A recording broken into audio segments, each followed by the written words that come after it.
Turma, tudo bem? A gente vai falar hoje sobre a sexualidade no envelhecimento, né?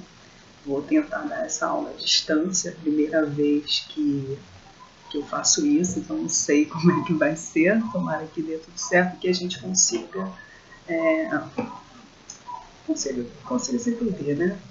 Bom, o envelhecimento traz a ideia para muitos que o idoso é alguém que já não pratica mais o sexo, um ser assexuado, né? Especialmente a gente pensa assim, no que os nossos avós e os nossos pais, dependendo da idade de cada um, que eles ainda têm uma vida sexual ativa e tal.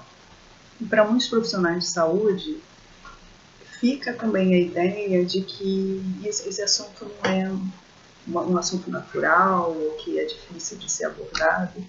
E, na verdade, a experiência mostra que o idoso ele gosta de falar sobre isso.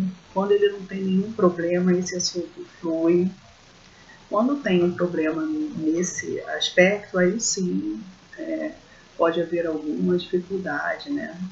Mas no mais, eles gostam muito de falar sobre sexo. Então eu vou dar essa aula para vocês, primeiro com uma apresentação de slide, né? Dando a ideia de uma dimensão maior, não só da sexualidade, mas a sexualidade dentro do envelhecimento ativo, com participação social, né? Participação em todas as esferas da vida. E durante a apresentação eu vou comentando, depois eu vou mostrar para vocês um link sobre as pesquisas na área. E aí a gente vai, depois no grupo, eu vou colocar algumas orientações para que a gente possa trabalhar melhor, ok? Então vamos lá.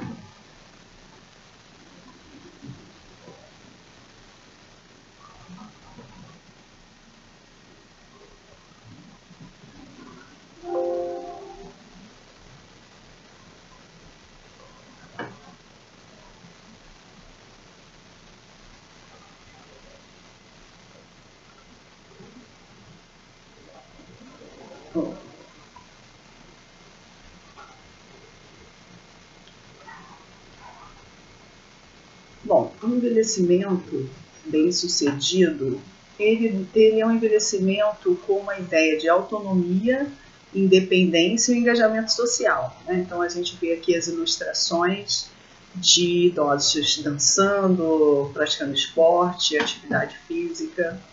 E o envelhecimento dito comum aqui no sentido do que as pessoas costumam achar, né? Que o envelhecimento é um sinônimo de isolamento, sedentarismo e depressão, porque a depressão ela acaba sendo a doença mental mais prevalente na população idosa, né? Então alguns idosos vivem dessa maneira, né?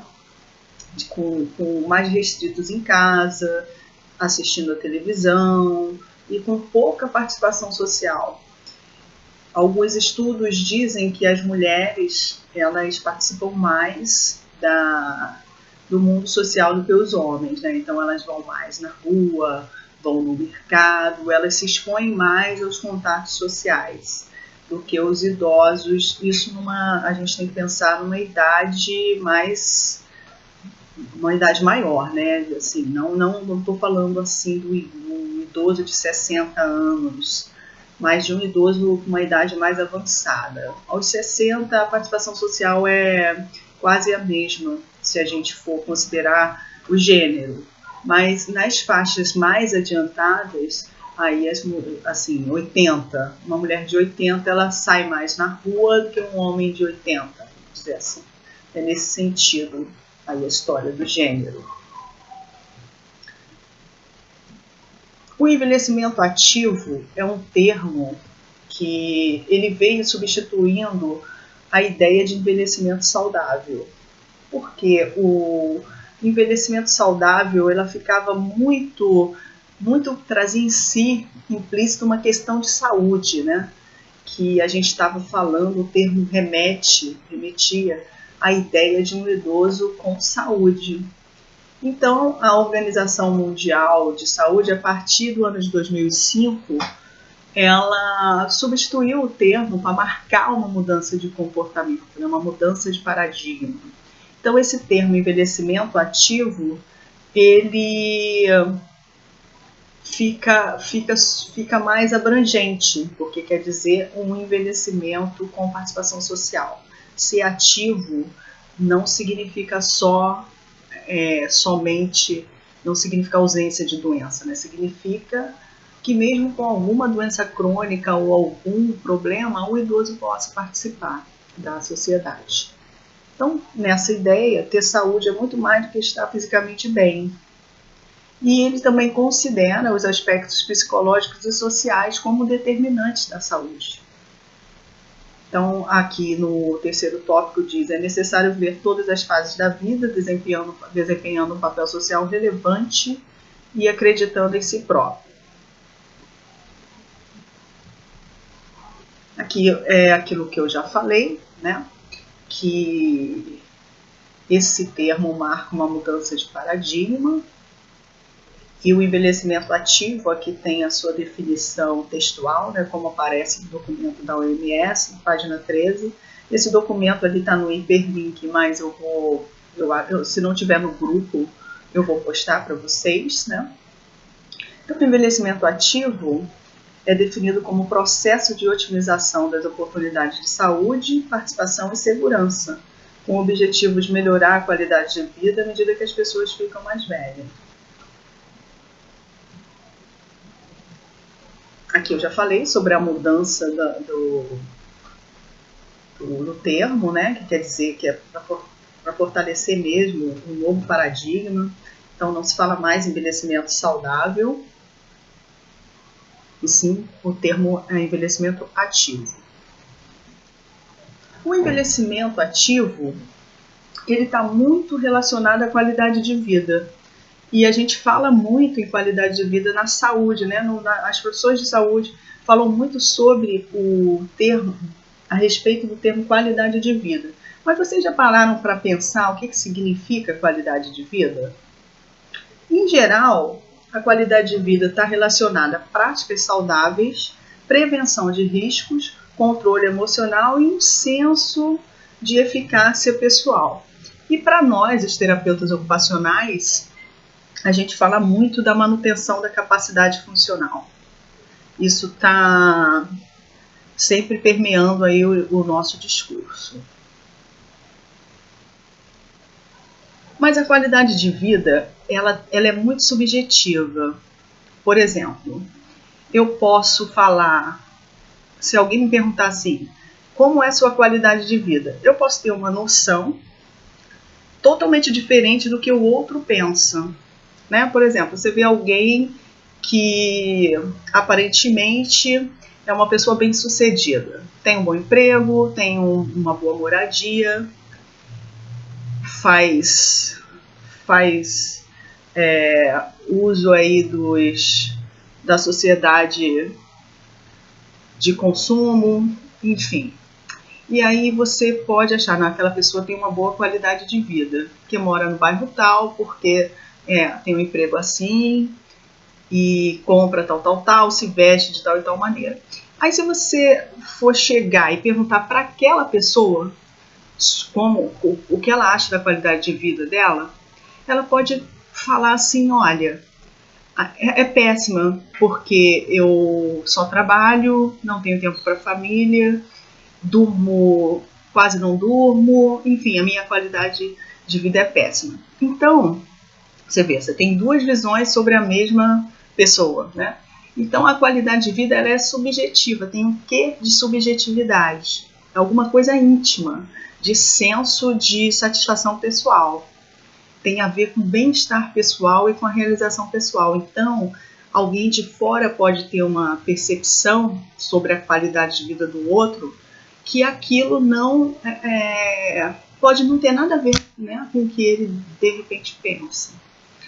Mas, em geral, quando se fala em qualidade de vida, a gente leva em conta a questão da habitação, alimentação, educação, transporte, saneamento básico, trabalho e renda, saúde, cultura, o acesso à cultura, esporte e o lazer, né? E outras coisas também.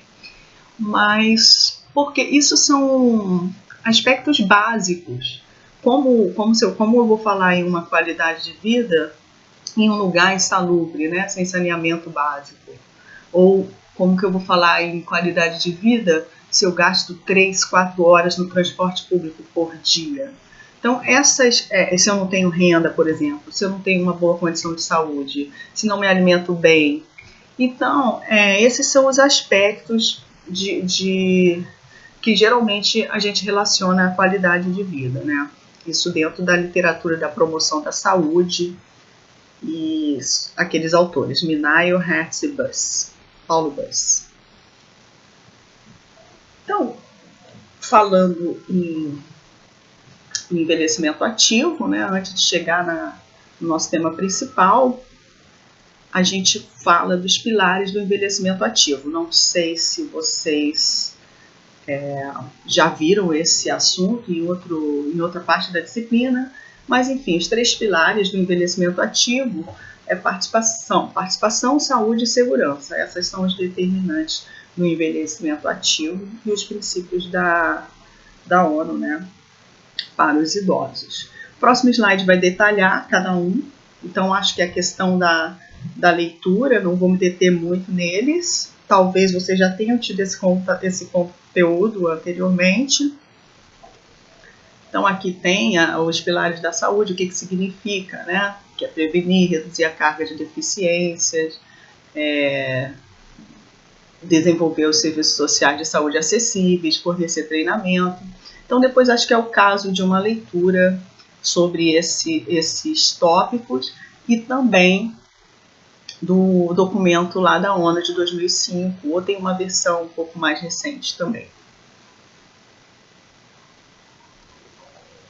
Bom, aqui saiu a foto saiu em cima, né, do texto. Bom, alguns valores sociais, morais e sexuais, né, como esses valores eles influenciam na vida das pessoas.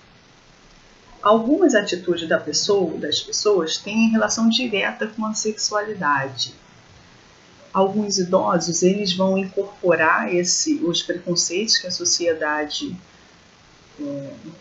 traz, né, em relação ao envelhecimento, e outros idosos não, vão viver aí sua sexualidade plenamente. Aqui está falando da terceira idade, mas eu não gosto muito desse termo, né? O envelhecimento é uma fase extremamente crítica para o indivíduo, porque na nossa cultura as perdas elas são mais valorizadas do que os ganhos. Então, quando a gente envelhece, o nosso corpo começa a mudar, a ficar diferente, os sentidos já não, a visão diminui, né? Enfim, o envelhecimento ele acarreta algumas mudanças. E essas perdas, elas são mais valorizadas do que a experiência, né? O ser humano ele fica muito ligado nas perdas. E isso tem repercussão. Se eu penso o tempo inteiro que meu corpo não é mais atraente, que eu não sou mais como antes, é lógico que isso vai ter interferência na minha sexualidade, na minha autoestima. E isso também acaba sendo um fator que atrapalha muito, né? Então é mais pela autoestima, eu diria assim, do que pelas mudanças reais que acontecem. É claro que acontecem mudanças no corpo, a vitalidade, a ereção no homem não é mais a mesma, né? A lubrificação nas mulheres, isso acontece. Mas não ao ponto de anular a sexualidade, né? Existem recursos hoje em dia para esses empecilhos. O idoso ele possui capacidade normal de experimentar prazer, mas tem que ter uma adaptação, né? Algumas posições mais confortáveis, exigindo menos esforço físico. É claro que Se tiver alguma outra condição de saúde desfavorável, isso é um complicador. Por exemplo, tem artrose, tem problema de coluna. Aí, essas condições que são mais presentes a partir de determinada idade, então isso vai influenciar também. Então, não vai conseguir ter aquela performance de um ato sexual em pé, isso não, mas podem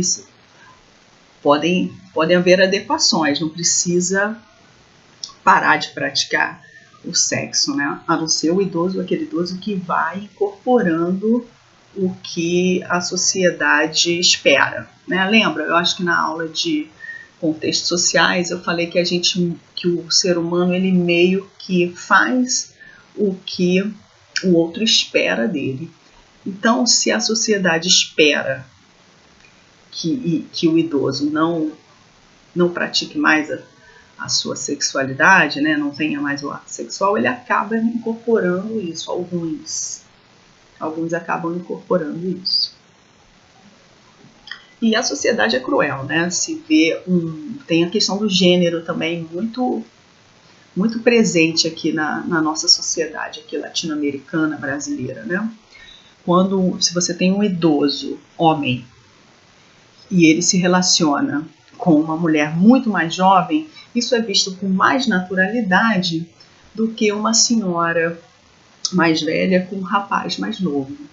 Então a sociedade não perdoa. Quando existe a situação da mulher mais velha com um homem bem mais novo, aí já começam aqueles estereótipos. É interesse financeiro, tem alguma coisa aí, e começam as críticas, né?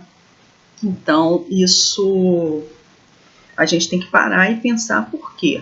Por que isso acontece, né? Por que uma mulher idosa não pode se relacionar com um homem mais novo?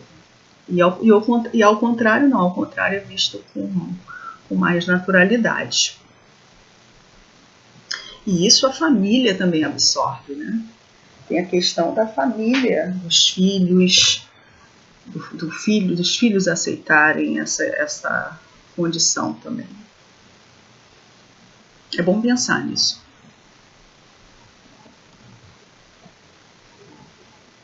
Mas assim, devido à experiência, a qualidade da resposta sexual ela pode ser melhor, pode mudar para melhor com o passar dos anos. As modificações existem, mas elas são quantitativas e não na qualidade do ato em si. A sexualidade, diferente de algumas outras áreas, ela não gasta. Quanto mais se pratica, quanto mais se usa, mais ela se desenvolve. E o sexo ele fica melhor com o passar dos anos. Aos 20 é uma coisa, aos 30 é outra coisa e aos 40 é uma outra situação. Então, quanto mais a gente pratica a sexualidade, mais ela se desenvolve. Eu estou falando isso porque acontece muito dessa parte ficar negligenciada, né? Então, quando o casal deixa de procurar um ao outro, ou se volta para outras coisas e não exercita a sexualidade, isso acaba gerando um distanciamento, e vai ficando negligenciado. Mas se ao contrário, ele começa a praticar, quanto mais se pratica, mais se tem vontade. É isso que eu estou tentando passar, né? E quando a gente tem mais experiência, mais conhecimento do nosso corpo, fica mais fácil de ter a satisfação sexual, né? O orgasmo, ele vem com mais facilidade com o passar dos anos, que a gente vai se conhecendo melhor, vai conhecendo melhor o nosso corpo, o parceiro, então isso acontece com mais facilidade com o passar dos anos. Então a experiência ela também pode ajudar. Então é um pouco deslocar o olhar das perdas e focar mais no que muda para melhor, na experiência. Agora um pouco assim, como terapeuta ocupacional, aqui algumas coisas que merecem a nossa atenção. Escutar a sexualidade do outro sem espelhar na própria sexualidade. Isso é difícil numa conversa quando o outro fala. Geralmente, a gente também fala a nossa experiência sobre aquilo. Numa situação de profissional ali, não cabe, né? Não é isso. Você escuta o outro, escuta o que ele te diz e foca ali. Numa situação normal de conversa, quando um amigo fala uma coisa sobre algum tema, a gente vai e fala também. Fala de nós, né?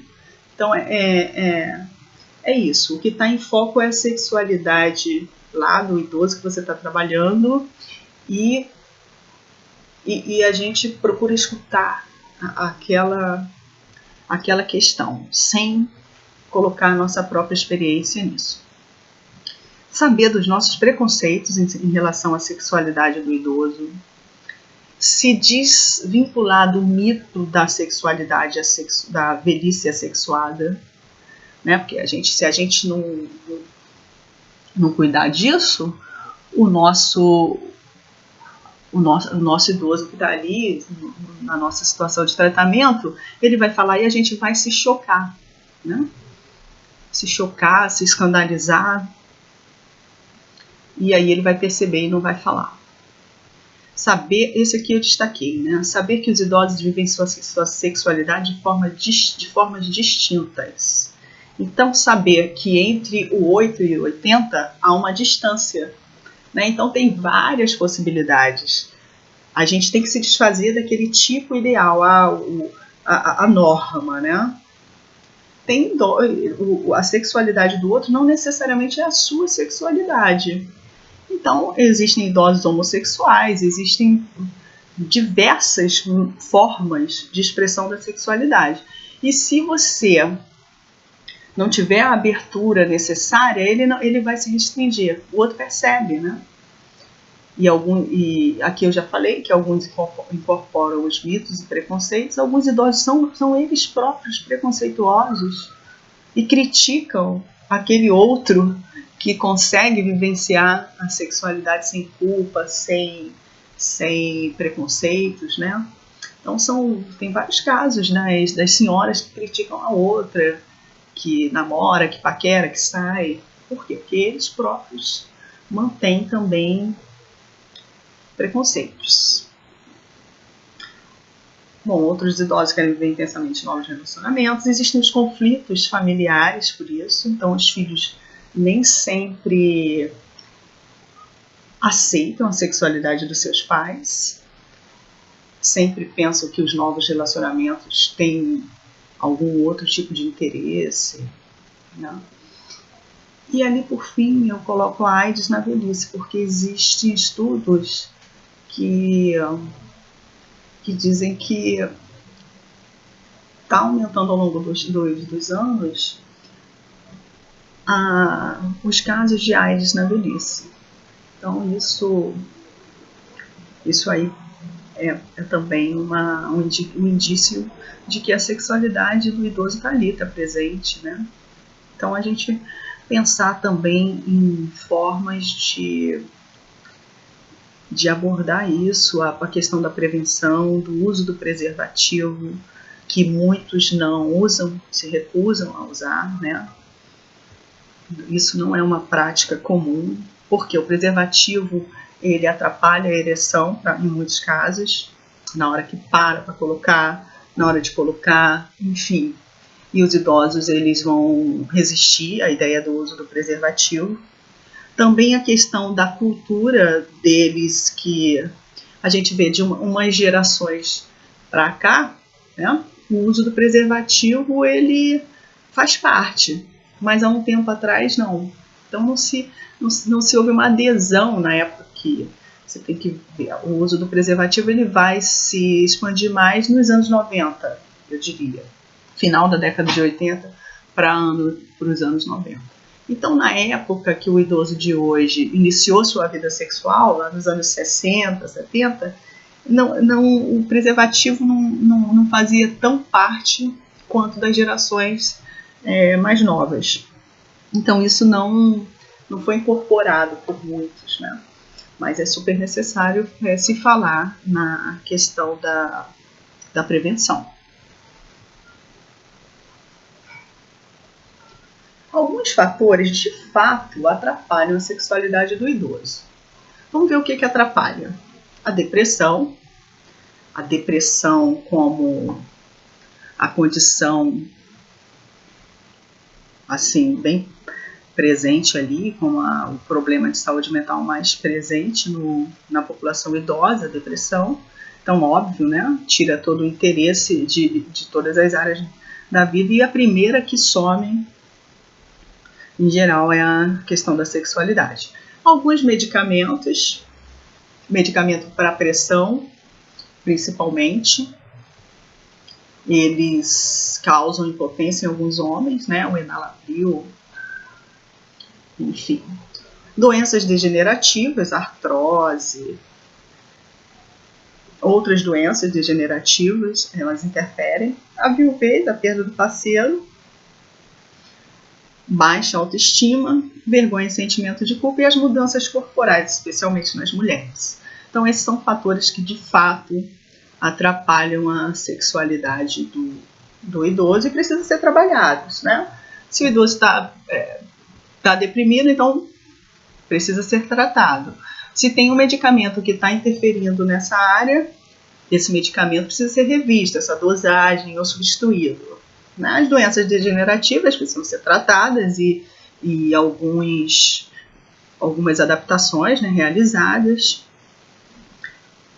A autoestima a gente tem meios de trabalhar a autoestima, né, das mulheres, dos homens. Então entra a nossa profissão com o nosso arsenal para trabalhar nesses aspectos aí. Se tem um idoso que ele te relata um problema sexual, aí você vai tentar trabalhar com ele para saber o que está afetando, o que ali está atrapalhando. E aí você trabalha naquele tópico específico. Muitas vezes isso vai demandar encaminhamentos para outro tipo de profissional, vai demandar um atendimento em conjunto com outras especialidades. Então, isso tudo a gente precisa estar atento. Então, é saber dos nossos pacientes idosos o que está ali influenciando mais. Claro que isso não é simples, ele não vai te contar na primeira, nem na segunda, no segundo encontro, de repente não vai te falar em um grupo. Então, a gente tem que ir trabalhando isso, ir trabalhando a nossa relação terapêutica, para que, enfim, esse assunto possa fluir com mais naturalidade. Então, a sexualidade é uma parte importante da existência humana em qualquer etapa da vida. Até o final da vida, a gente vai falar sobre a sexualidade. Aqui eu já falei, né, que a gente deve atuar sobretudo nas causas que estão dificultando o idoso viver plenamente a sua sexualidade. Em alguns casos, a gente pode orientar algumas posições onde há um menor gasto de energia. Vocês vão ver aqui daqui a pouco, em outros slides.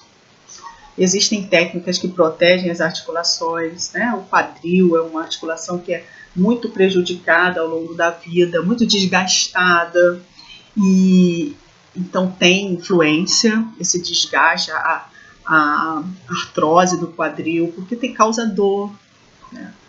E então a gente vai falar sobre essas adaptações. Quando a gente, claro, falar de adaptação, de posição, orientar uma posição, pode ser uma posição sexual, né? Pode ser constrangedor para muitos terapeutas ocupacionais e muitos outros profissionais. Então a gente tem um recurso que pode ser usado é a elaboração de uma cartilha simples, ilustrada, que ali você conversa com ele. A cartilha ela pode ser tanto um instrumento facilitador dessa abordagem, você pode trabalhar ali, vendo, ele olhando a cartilha, ou você pode entregar a cartilha, ele vai para casa, lê e volta no outro atendimento, aí você já tem um canal aberto. A gente pode realizar oficinas temáticas sobre a sexualidade, e aí a gente marca, olha, tal dia nós vamos falar de sexualidade. E aí quem for para aquele encontro já está propenso a conversar sobre o tema. Vocês vão ver, se fizerem uma oficina em alguma unidade de saúde, vai ser sobre sexualidade, eu garanto que vai ter sucesso. As pessoas vão participar e vão lá. Alguns vão ficar caladinhos, outros vão se expor mais, né? Mas é assim mesmo. Então a gente pode falar sobre isso em algumas oficinas específicas. E legal também contar com outros profissionais. Chama o enfermeiro, chama o psicólogo, né? Outros profissionais que trabalham ali com a gente, se for o caso de uma unidade de saúde. Então isso potencializa também. São algumas estratégias para que a gente chegue no tema. Após ter participado da oficina, após ter lido a cartilha, em geral ele vai falar sobre esse assunto com mais facilidade. Né? E o terapeuta ocupacional também. Então aqui algumas posições, né, do livro do Pedretti. Aqui ele não necessariamente essas ilustrações são para a população idosa, mas a gente pode ver que são ilustrações de posição que facilitam. Né? Claro que aqui, se você tem aqui, por exemplo, nessa figura aqui, a gente está falando sobre uma posição para quem tem a colostomia, por exemplo, né? Tem esses saquinhos assim.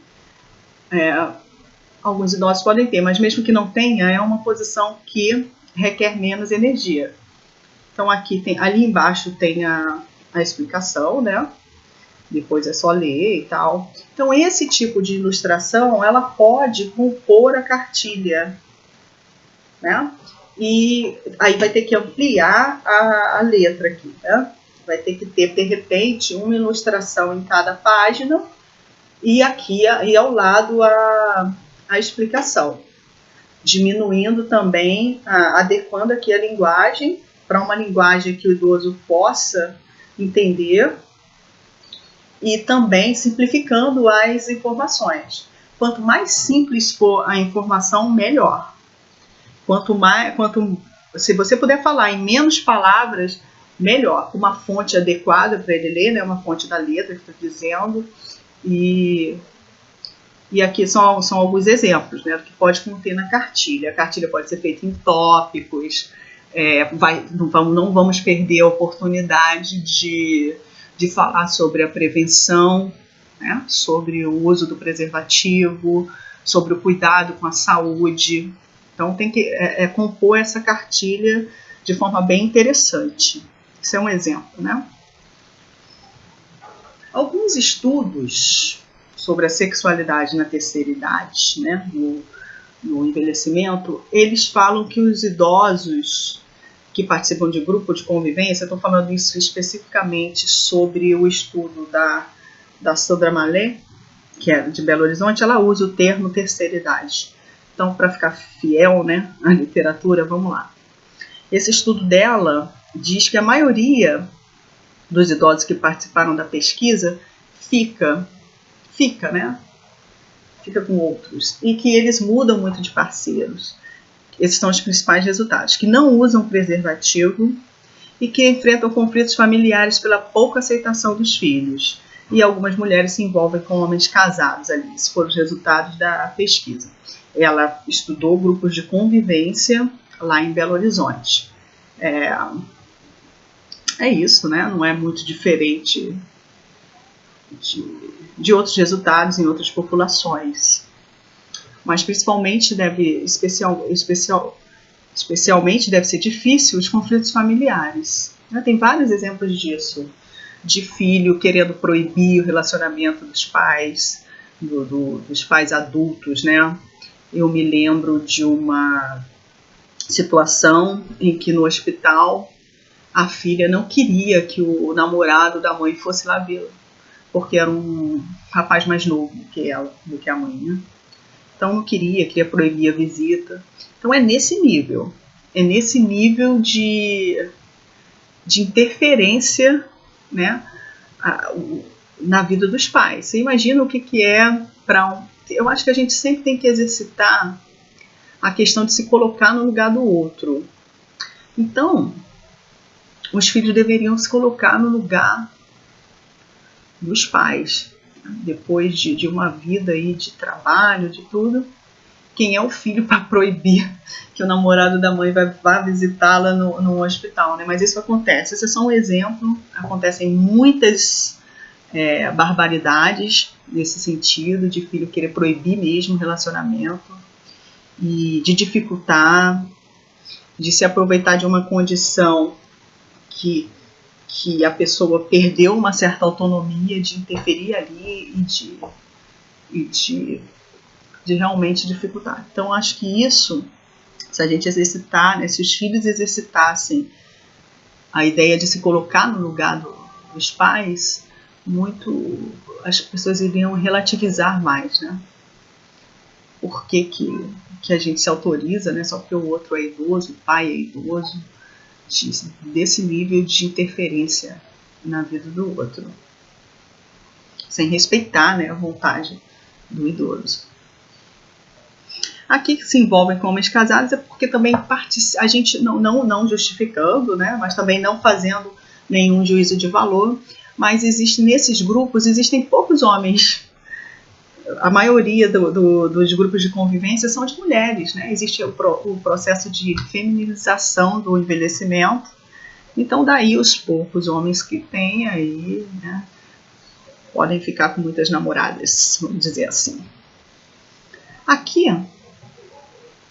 eu separo para vocês uma busca lá na BVS, no portal de saúde, né, Biblioteca Virtual em Saúde, e aqui tem uma busca sobre os artigos falando sobre sexualidade no envelhecimento.